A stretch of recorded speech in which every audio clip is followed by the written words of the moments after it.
ನಮಸ್ಕಾರ ಎಲ್ಲರಿಗೂ. ನಾನು ನಿಮ್ಮ ಡಾಕ್ಟರ್ ವಿನಯ್. ನಾನೊಬ್ಬ ಮಧುಮೇಹ ತಜ್ಞ, ಅಂದರೆ ನಿಮ್ಮ ಆಡು ಭಾಷೆಯಲ್ಲಿ ಒಬ್ಬ ಶುಗರ್ ಡಾಕ್ಟ್ರು. ಸೊ ಇವತ್ತು ಅಂದರೆ ಬೆಳಗ್ಗೆ ಎದ್ದಿದ ತಕ್ಷಣ ನಾವು ಏನೇನು ತೊಗೋಬಾರ್ದು ಅನ್ನೋದನ್ನು ಹೇಳ್ತೀನಿ. 4 ಐಟಮ್ಸ್ ಹೇಳ್ತೀನಿ. ಅದರಲ್ಲಿ 4ನೇದಂತೂ ವರ್ಸ್ಟು, ನೀವು ತಗೊಳ್ಳೇಬೇಡಿ ಅದನ್ನು. ಸೊ ಮೊದಲನೇದಾಗಿ ಬಂದುಬಿಟ್ಟು ನೀವು ಕಾಫಿ ಟೀ ಕುಡಿತೀರಾ ಬಿಸ್ಕೆಟ್ಸ್ ಜೊತೆ, ಬ್ರೆಡ್ ಜೊತೆ ಎಲ್ಲ. ಅದು one of the worst thing to have in the morning ಅಂತ. ಅಂದರೆ ಈ ಬಿಸ್ಕೆಟ್ಸು, ಬ್ರೆಡ್ ಇದನ್ನೆಲ್ಲ ಮೈದಾ, ಪಾಮ್ ಆಯಿಲ್ ಇವೇ ಇರುತ್ತೆ. ಅದು ಆರೋಗ್ಯಕ್ಕಂತೂ ತುಂಬ ಹಾನಿಕಾರಕ.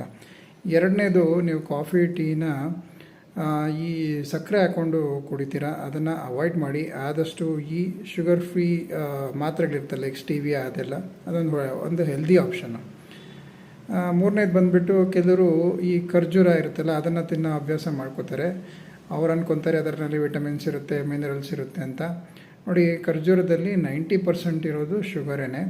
ಸೊ ನೀವೇನು ಮಾಡ್ಬೋದು ಅಂತಂದರೆ, ಈ ಖರ್ಜೂರನ ಈ ಆಲ್ಮಂಡ್ಸ್ ಆಗಲಿ ಅಥವಾ ಬಾದಾಮಿ ಆಗಲಿ ಇದ್ರ ಜೊತೆಲಿ ತಿಂದರೆ ಒಳ್ಳೆಯದು. ಆ್ಯಂಡ್ 4ನೇದು ನಾನು ಹೇಳಿದ್ನಲ್ಲ ವರ್ಸ್ಟ್ ಅಂತ, ಇದು ಬಂದುಬಿಟ್ಟು ಈ ಮಾಲ್ಟ್ ಬೇಸ್ಡ್ ಡ್ರಿಂಕ್ಸ್. ಇದರಿಂದ ನಿಮ್ಮ ಮಕ್ಕಳು ಸ್ಟ್ರಾಂಗರ್, ಶಾರ್ಪರ್, ಟಾಲರ್ ಏನೂ ಆಗೋದಿಲ್ಲ.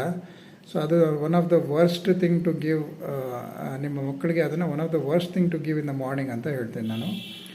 ಸೊ ಅದ್ರ ಬದಲು ನೀವು ಜಸ್ಟ್ ನಿಮ್ಮ ಮಕ್ಕಳಿಗೆ ಒಂದು ವಾರ್ಮ್ ಆಗಿರೋದು ಅಥವಾ ಕೋಲ್ಡ್ ಮಿಲ್ಕ್ ಕೊಡಿ, ತೊಂದರೆ ಏನಿಲ್ಲ.